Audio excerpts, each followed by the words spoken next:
Gracias, presidente. En primer lugar, quiero saludar a todos nuestros invitados e invitadas, a los jóvenes, a los estudiantes del 68 y del 71 que están presentes aquí con nosotros y que son un ejemplo y que son una inspiración para todos nosotros. Un día como hoy, hace 48 años, los estudiantes de la UNAM, del Politécnico y otras escuelas decidieron ejercer su derecho de manifestación. Habían pasado 3 años desde la masacre de Tlatelolco. Acordaron manifestar su apoyo a los universitarios de la Autónoma de Nuevo León, quienes habían iniciado una huelga en contra de la reducción del presupuesto y de la derogación de su ley orgánica, en la que se estableció un gobierno paritario. Integraron además en sus demandas la democratización de la enseñanza, el respeto a la diversidad, a la cultura nacional, presupuesto a la educación equivalente al 12% del Producto Interno Bruto y que el presupuesto destinado a las universidades se pusiera bajo control de estudiantes y docentes. Desaparición de las juntas de gobierno de las universidades del país, representación paritaria de maestros y alumnos en los consejos técnicos de la UNAM, derogación del Reglamento General del Politécnico, disolución de los grupos porriles de la UNAM, libertad de todos los presos por motivos políticos. Diríamos ahora que era una manifestación con una motivación claramente democrática y vinculada a demandas educativas, nada ilegal, nada radical, atentatorio contra el Estado o la sociedad. Incluso diríamos ahora premonitorio de lo que serán las luchas de los estudiantes y de las universidades, las escuelas superiores del país, todavía a la fecha, por democratizar la educación superior, por dotarlo de mayores recursos y por establecer cambios para una mejor educación en todas las escuelas. Pero estábamos en 1971. En ese año pasaron muchas cosas. Se consideraba el Año Internacional de la Lucha contra el Racismo. Nació Greenpeace en protesta contra las prácticas nucleares. El gran poeta y novelista de izquierda Pablo Neruda ganó el Nobel de Literatura. Se publicaron La noche de Tlatelolco de Elena Poniatowska, Los días y los años de Luis González de Alba, 2 de las grandes novelas del movimiento del 68. En septiembre de ese año se llevó a cabo el Festival de Avándaro, donde se concentraron más de 100,000 jóvenes, generándose un escándalo autoritario y conservador que dio inicio a una criminalización de esos jóvenes que hablaban de una contracultura, que hablaban de los derechos de la diversidad sexual, hablaban de los derechos de las mujeres y que inician un proceso de cambios en el pensamiento. Se les criminalizó y se les persiguió, se prohibieron los festivales de rock y las concentraciones de jóvenes para que llevaran a cabo estos eventos. En lo político, Luis Echeverría, quien fue secretario de Gobernación con Díaz Ordaz, inició ese eslogan que se mencionaba, la apertura democrática. Nombre pomposo que evidentemente era un cascarón que encubría todo lo que había y estaba sucediendo. Se liberó a varios presos políticos del 68, regresaron de Chile otros más que habían sido excarcelados y que se les exiló obligatoriamente. Esa apertura democrática, por supuesto, era una farsa más del régimen. Después de la masacre del 2 de octubre, se infiltra silenciosamente al movimiento estudiantil, se financia y alienta el porrismo y se crea toda una estructura de provocación y confrontación que vivimos en todas las escuelas. Como parte de esta estrategia, surgieron los llamados halcones, un grupo paramilitar financiado, organizado, entrenado y armado por el Estado, cuyo principal propósito fue justamente infiltrar el movimiento estudiantil y controlarlo. A pesar de la negativa a reconocer que esta fue una acción de Estado, todos los elementos que tenemos a la fecha pues lo prueban. Está claro que fue una acción de Estado y no hay duda de eso. Desde las declaraciones de algunos de los participantes, hay declaraciones del Pichín, del Gilligan, del Greñas, de otros que esos eran sus motes, pues declaran claramente, cómo se les contrató, cómo estuvieron integrados, cómo fueron parte integrante, fueron trabajadores del gobierno del departamento del Distrito Federal.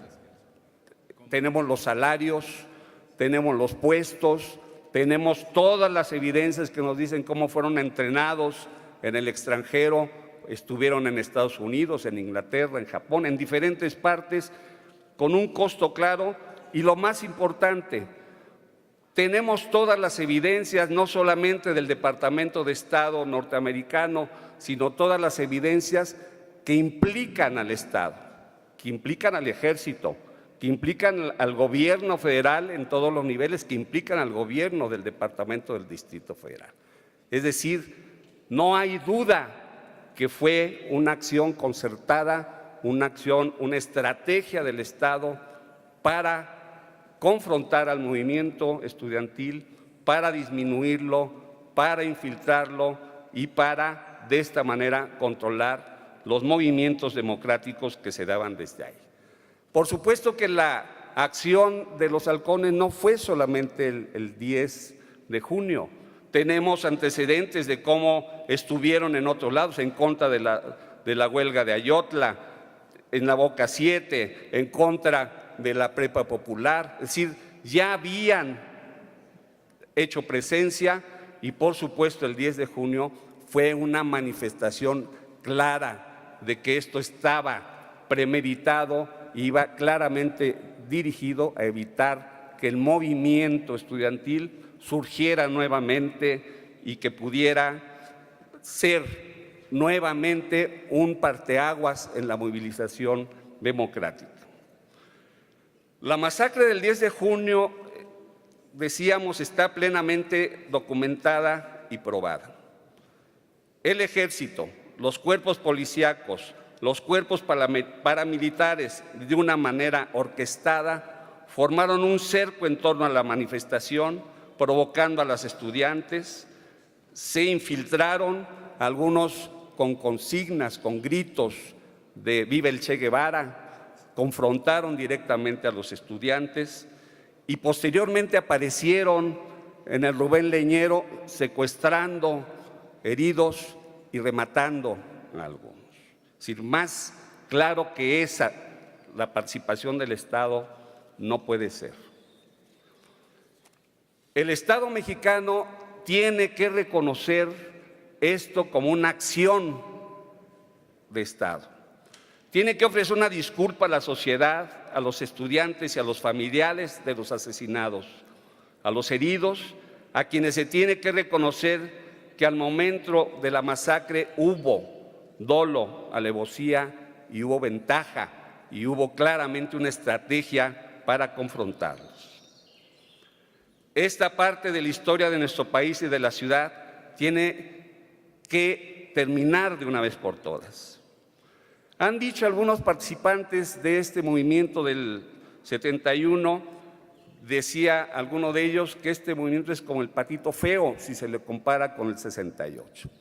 Mientras que en el 68 tenemos novelas que son icónicas, que son muy importantes, como las de Poniatowska, como la de González de Alba, los escritos del 71 no han tenido esa divulgación. Algunos de los que participan aquí, que están con nosotros, pues han escrito sobre esto, han trabajado sobre esto. El Congreso debía hacerse cargo de una memoria y de los escritos y divulgarlos amplia y plenamente. Es necesario que lo hagamos, es necesario que recobremos esta historia.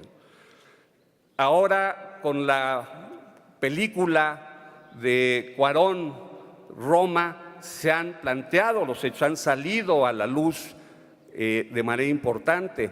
Antes de ello hubo algunas películas, El Bulto, recuerdo yo, Carlos Mendoza, que está con nosotros con un documental extraordinario sobre la masacre, nos dan cuenta de eso, pero igual tenemos que difundir, tenemos que divulgar esta parte de la historia, negra por una parte porque nos habla de la represión del Estado, pero por otro lado absolutamente luminosa en lo que respecta a cómo los estudiantes, en contra de todo, después del 68, se estaban reorganizando y nuevamente salían a las calles a luchar por sus demandas. Así hay que pensarlo, en esa parte negra, pero también en esa parte que nos da un ejemplo de cómo, a pesar de todo, el movimiento estudiantil seguía con una gran energía hacia adelante. Este jueves de Corpus debe valorarse en lo que es, en lo que respecta a la represión. Debe valorarse como un signo claro de que, a pesar de la represión de Tlatelolco, de la represión y conflictos del porrismo, el movimiento se recomponía, se reorganizaba, se establecían demandas propias, se hablaba de la democratización de la educación superior, luchaba contra el porrismo. Y, como lo dijo Elvira Colcheiro, tenemos que considerarlo como parte de este ciclo del 68. Nos habla de la fortaleza y persistencia del movimiento estudiantil en la democracia, en la democratización del país. Revivir el momento en que hace 48 años, a las 16:55, en un entorno de provocación, con el ejército y la policía rodeando la zona, con granaderos impidiendo la marcha por no estar permitida, los estudiantes quisieron marchar a pesar de todo esto. Y con el grito de México Libertad, y entonando el himno nacional, salieron a la calle a pesar de esto.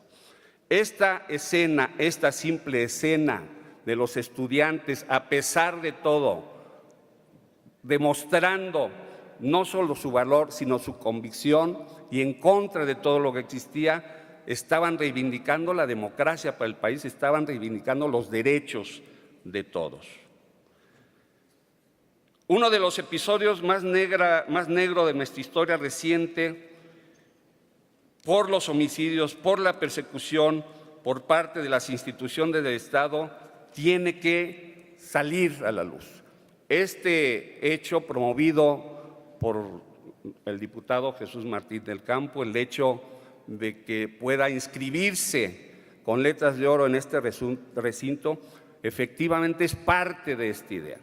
Que ese momento negro y ese momento luminoso al mismo tiempo quede para las generaciones venideras en este recinto histórico, en este recinto de la ciudad y del país, como un ejemplo de lo que no se debe hacer por parte del Estado, pero como un ejemplo también de lo que han sido las luchas por la democratización del país. Saber que lo que está pasando ahorita es resultado de todo un proceso de lucha donde los jóvenes de siempre han estado presentes y seguirán presentes. Que las luchas siguen, que no se terminan con lo que estamos, que Ayotzinapa está presente, que los 43 están ahí y todavía no sabemos lo que ha pasado, que todavía hay muchas cosas que se tienen que saber, que hoy mismo este proceso que vivimos de rescatar la historia nos hable de esa guerra sucia que sucedió. Este momento del 10 de junio también inicia una parte que tenemos que saber, que los jóvenes lo tienen que saber. Cómo muchos jóvenes después del 68, después del 71, consideraron que no había opciones democráticas y se fueron a la lucha clandestina. y se inicia una represión llamada Guerra Sucia que llevó a una forma que ya no puede pasar en el país, de persecución, de homicidios, de criminalización que tenemos que detener. En fin, este acto es un acto simbólico y qué bueno que estén con nosotros ustedes aquí presentes, que juntos podamos decirle a la historia que aquí estamos, que estamos presentes, que la lucha continúa y que esto solamente es un paso de algo que tiene que llevar a la plena democratización del país. Nunca más a los asesinatos de Estado, nunca más a la represión y a la guerra sucia. 10 de junio no se olvidan. 10 de junio no se olvidan. 10 de junio no se olvidan. Estará aquí con nosotros siempre. Gracias, compañeros. Gracias, diputado Ricardo Ruiz.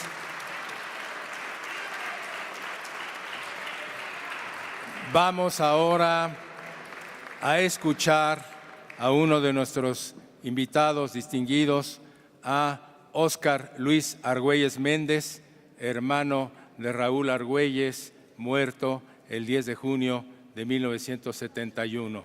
Adelante, Luis Argüelles. Hasta por 5 minutos tiene usted la palabra. Buenas tardes. El día de antier, que el diputado Jesús Martín del Campo me invitó a dirigir un mensaje como parte de las familias de los mártires del 10 de junio, no me complicó la existencia. Yo le comenté que el mensaje que había que elaborar, y disculpen que no traiga nada escrito, era un mensaje que me tendría que salir del corazón para que fuera válido. Yo creo que la discusión sobre el tema y las investigaciones que se han hecho al torno, hay elementos muy importantes para actuar. Yo creo que ya basta de seguir aportando más elementos.